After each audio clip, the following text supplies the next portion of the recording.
కురుక్షేత్రం. హస్తినాపుర సింహాసనం కోసం కౌరవులు పాండవులు చేసిన మహాయుద్ధం. ధృతరాష్ట్రుడు తన రాజ్యసభలో కూర్చొని సంజయుడితో మాట్లాడుతున్నాడు. కౌరవ సైన్యం వాళ్ళు శంఖాలు ఊదిన వెంటనే తెల్లని గుర్రాలు ఉన్న ఒక గొప్ప రథం మీద శ్రీకృష్ణార్జునులు తమ చేతిలో ఉన్న శంఖాలను గట్టిగా పూరిస్తారు. సోదరులు, కొడుకులు, రాజకీయ మిత్రులు, వ్యక్తిగత స్నేహితులు, అర్జునుడు వారందరినీ చూసి అపారమైన కరుణలో మునిగిపోతాడు, విషాదంలో పడిపోతాడు. అయ్యయ్యో ఎంత పని చేస్తున్నాం మనం. తన చేతిలో ఉన్న గాంధీవం పడిపోయింది, తన మనస్సు విరిగిపోయింది. రాజేష్ అనే ఒక 35-year-old పర్సన్ ఒక పెద్ద సాఫ్ట్వేర్ కంపెనీలో 5 years గా వర్క్ చేస్తూ ఉన్నాడు. ఇప్పుడు అతను సీనియర్ మేనేజర్ అయినాడు. సడన్ గా ఒక రోజు వాళ్ళ బాస్ అతన్ని కాల్ చేసి, నీ డిపార్ట్మెంట్ లో ఒక 10 మందిని తీసేయాలి, ఆ 10 మంది లిస్ట్ ఇదే అని అతనికి ఒక లిస్ట్ ఇస్తాడు. ఆ లిస్ట్ ఓపెన్ చేసి చూసి రాజేష్ షాక్ అయిపోతాడు. ఆ లిస్ట్ లో తన పాత స్నేహితుడు ఉన్నాడు. అలాగే అతనితో ఒక 10 సంవత్సరాల పాటు పనిచేసిన ఒక కొలీగ్ ఉన్నాడు. యాజ్ వెల్ యాజ్ తన మేనమామ కొడుకు కూడా ఉన్నాడు. ఆ లిస్ట్ చూసి అతని కాళ్ళు చేతులు ఆడలే. ల్యాప్టాప్ స్క్రీన్ సరిగా కనిపించట్లేదు. ఒళ్ళంతా చల్లగా అయిపోయినట్టు అనిపించింది. ఇప్పుడు ఏం చేయాలో తెలియట్లేదు. ఆ రాత్రి రాజేష్ అసలు నిద్రపోలేదు, నిద్ర పట్టలేదు. ఎందుకంటే ఆ రాత్రంతా ఆలోచిస్తూనే ఉన్నాడు. అసలు నేను ఎందుకు ఈ మేనేజర్ అయ్యాను, నాకే ఎందుకు ఈ దుస్థితి వచ్చింది, నేను నా వాళ్ళనే హర్ట్ చేయాలనా, నా సొంత వాళ్ళైనా వాళ్ళ కడుపుని నేను ఎలా కొట్టగలను అనుకుంటూ చాలా ఒకదాని తర్వాత ఒకటి అట్లా ఆలోచిస్తూనే ఉన్నాడు. అసలు నేను ఈ కంపెనీలో ఎందుకు జాయిన్ అయ్యాను, ఈ ఉద్యోగం ఎందుకు చేస్తున్నాను, నా వాళ్ళని నన్ను హాని చేయమంటున్నారే అని చాలా బాధపడి కుంగిపోయి విరిగిపోయాడు. ఇది రాజేష్ కథ కాదు, ఇది 5000 సంవత్సరాల క్రితం కురుక్షేత్ర యుద్ధ భూమిలో జరిగిన అర్జునుడి కథ. పేర్లు వేరవచ్చు, యుద్ధ భూమి వేరవచ్చు, కానీ విషాదం ఒకటే, బాధ ఒకటే.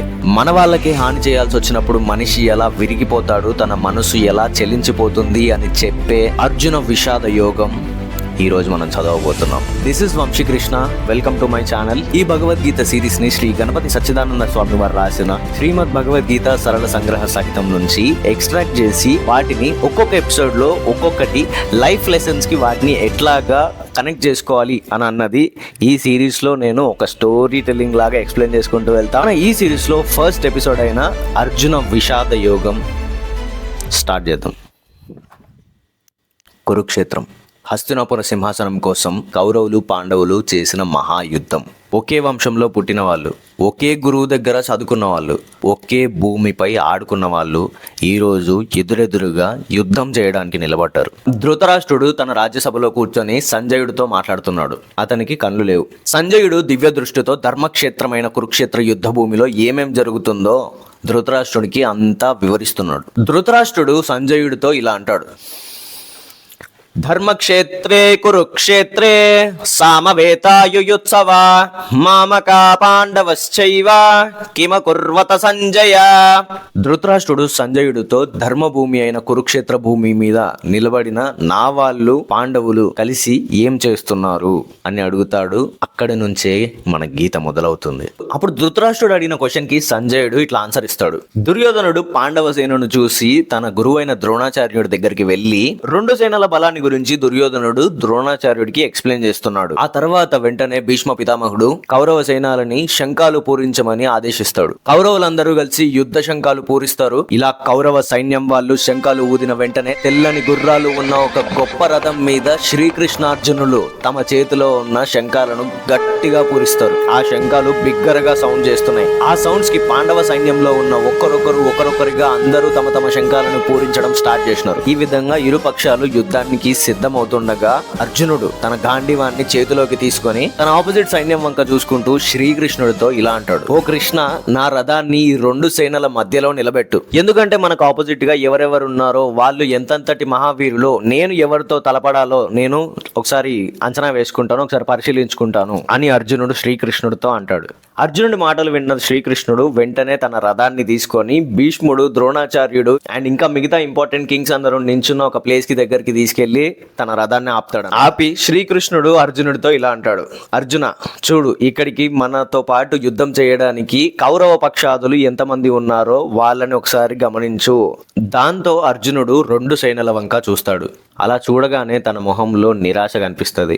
తను చూసే కొద్దీ తన మొహంలో నిరాశ ఇంకా పెరుగుతూనే ఉంటుంది. తనకి ఎక్కడ శత్రువులు కనిపించట్లేదు. తను చూసినంత వరకు తనకు బంధువులే కనిపించారు. తండ్రి వరుసైన వారు, తాత వరుసైన వారు, మనవళ్ళు, పిల్లలు, మేనమామలు, పిల్లనిచ్చిన మామలు, సోదరులు, కొడుకులు, రాజకీయ మిత్రులు, వ్యక్తిగత స్నేహితులు అంతా ఇలాంటి వారే కనిపిస్తున్నారు. అర్జునుడు వారందరినీ చూసి అపారమైన కరుణలో మునిగిపోతాడు, విషాదంలో పడిపోతాడు. అట్లా విషాదంలో పడిపోయి దీనంగా కృష్ణుడితో ఇలా అంటాడు, ఓ కృష్ణ, ఇక్కడికి వచ్చిన వారంతా నా సొంత మనుషులు, కానీ ఇక్కడ నాతో యుద్ధం చేయడానికి వచ్చారు. నేను పూనుకుంటే వీళ్ళలో ఏ ఒక్కరూ మిగలరు అని నేను ఆలోచిస్తేనే నా కాళ్ళు చేతులు ఆడట్లేదు. నా నోరు ఎండిపోతుంది, శరీరంలో వణుకు పుడుతుంది, ఒళ్ళంతా గగ్గురుపాటు కలుగుతుంది అంటూ తన చేతిలో ఉన్న గాంధీవాన్ని జారవిడుస్తాడు. చేతిలో ఉన్న గాంధీవం జారిపోతుంది. ఒళ్ళంతా మంటలు పుడుతున్నట్టుగా ఉంది. కాళ్ళ మీద నిలబడలేకపోతున్నాను. నా బుర్ర గిర్రున తిరుగుతున్నట్లుగా ఉంది.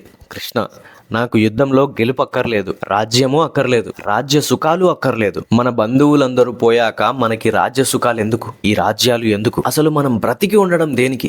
గురువులు, తండ్రులు, కొడుకులు, తాతలు, మేనమామలు, మనమళ్ళు, బావమరుదులు, ఇతర బంధువులందరూ ఇక్కడే ఉన్నారు. ఈ యుద్ధ భూమిలో యుద్ధానికి సిద్ధంగా కనిపిస్తున్నారు. వీళ్ళంతా నన్ను కొట్టినా, నన్ను చంపినా సరే నేను వాళ్ళని తిరిగి కొట్టను. ఈ ముల్లోకాలకి నేను రాజు అవుతానన్నా సరే నేను ఆ పని చెయ్యలేను. మాధవ, ఎదురుగా ఉన్నది పెదనాన్న బిడ్డలు.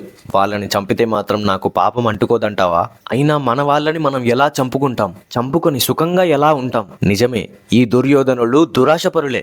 అందుకే వీళ్ళ బుర్ర చెడిపోయింది. కనుకనే వంశనాశనం చేయడం. అంత మాత్రం చేత ఆ తప్పులే మనం కూడా చేయాలా? అవి తప్పులని, పాపాలని మనకు తెలుస్తోంది కదా. తెలిసిన తర్వాత కూడా మనం ఆ దారిలోనే ఎందుకు వెళ్ళాలి? దాని నుంచి వెనక్కి రావచ్చు కదా. ప్రతి వంశానికి కొన్ని ఆచారాలు ఉంటాయి. అవి ఆ ఇంట్లో ఉన్న పెద్దవాళ్ళ మీద, ముసలి వాళ్ళ మీద ఆధారపడి ఉంటాయి. అలాంటిది వంశంలో పెద్దవారంతా చనిపోతే ఆ వంశం ఇంచుమించుగా నాశనం అయిపోయినట్టే. అలా వంశ నాశనం అయిపోతే వంశ ధర్మాలు చెడిపోతాయి, ధర్మం పడిపోతుంది. ఆ వంశంలోని ప్రజలందరూ అధర్మం వైపే నడుస్తారు. ఇది తప్పక జరిగి తీరుతుంది. ఒకవేళ అదే జరిగితే, వంశంలోకి అధర్మమే ప్రవేశిస్తే, ముందుగా ఆ వంశంలో ఉన్న స్త్రీలు చెడిపోతారు. వారు చెడిపోతే వంశంలో వర్ణ సంకరం ఏర్పడుతుంది. వర్ణ సంకరం అంటూ ఏర్పడితే ఆ వంశ నాశనానికి కారకులైన వారందరూ నరకం పాలవుతారని మన శాస్త్రాలు చెప్తున్నాయి కదా. వర్ణ సంకరం అంటూ ఏర్పడితే వాళ్ళ వంశంలో ఉన్న వాళ్ళు కూడా నరకం పాలే అవుతారు. ఎందుకంటే ఈ సంకరం ఏర్పడిన తర్వాత వాళ్ళ పితృదేవతలకి పిండాలు పెట్టే వాళ్ళే కరువు అవుతారు కాబట్టి. దాంతో పరంపరగా వంశంలో జీవిస్తున్న జీవులందరూ నరకం పాలే అయిపోతారు. ఓ కృష్ణ,